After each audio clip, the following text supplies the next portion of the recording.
Let's talk more on this with Hussein Abdul-Hussain from the Foundation for Defense of Democracies. Good evening to you.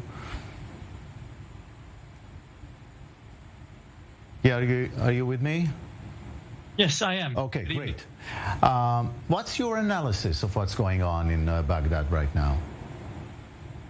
Well, I think there are two main factors at play. First, Iran's unwillingness to play by the rules. So when the Iranian bloc was a minority before the Sadrist bloc resigned, Iran refused to let the majority form a cabinet and insisted that any cabinet should be a national consensus cabinet.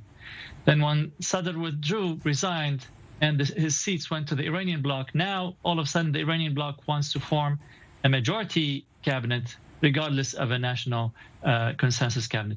So we see that Iran and its bloc keep on twisting the laws in the ways that suits them the best. And all of it is still in such a way to keep the armed militias outside of government reach.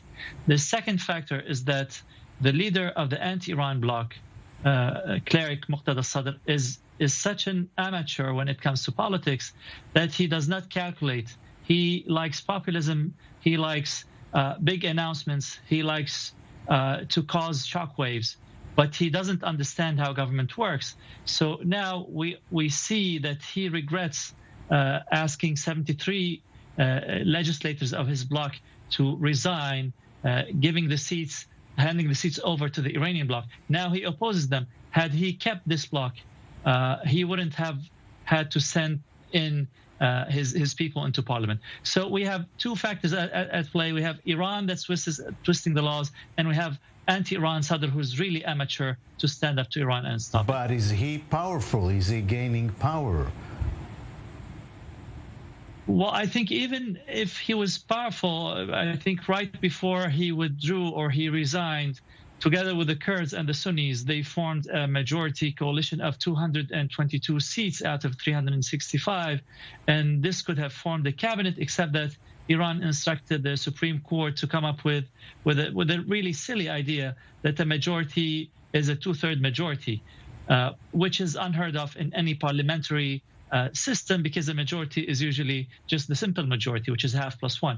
So when the Supreme Court did that, they effectively threw a wrench into the whole political process. And this stopped Sadr. And instead of pushing further, Sadr decided to go back. And this was a mistake. I'm not sure whether he can force an election. Maybe if they force another election, I think the results would be pretty much the same, which means that the problem is what the Supreme Court issued, and stop democracy. If you had to put a finger on it, in whose interest is to keep Iraq in chaos?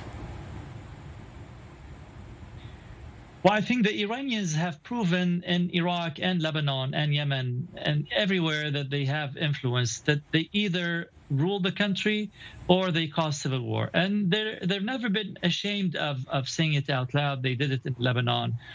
Before Sadr resigned, they were promising civil war. There are leaks on tape of Maliki, the former prime minister of Iraq, who's pro-Iran, saying that they should get armed and prepare for civil war if they can't take government.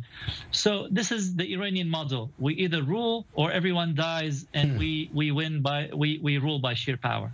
So what's going to be the end of it? Do you see any future to Iraq? At this point, unfortunately, neither election has managed to change things. Neither revolution managed to change things. I fear that things might keep on deteriorating and might go into a full-scale civil war. I'm not sure the Iranians care if there's civil war. They will never step back. They'll fight a civil war instead of just trying to spare the country. And I'm not sure that the anti-Iranian factions have much more options or choices to stand up to the Iranians other than fighting them over in the street. Yeah, well, a bleak outlook. What can we say? Hussein Abdul-Hussain, I thank you very much for this. Thank you. Thank you.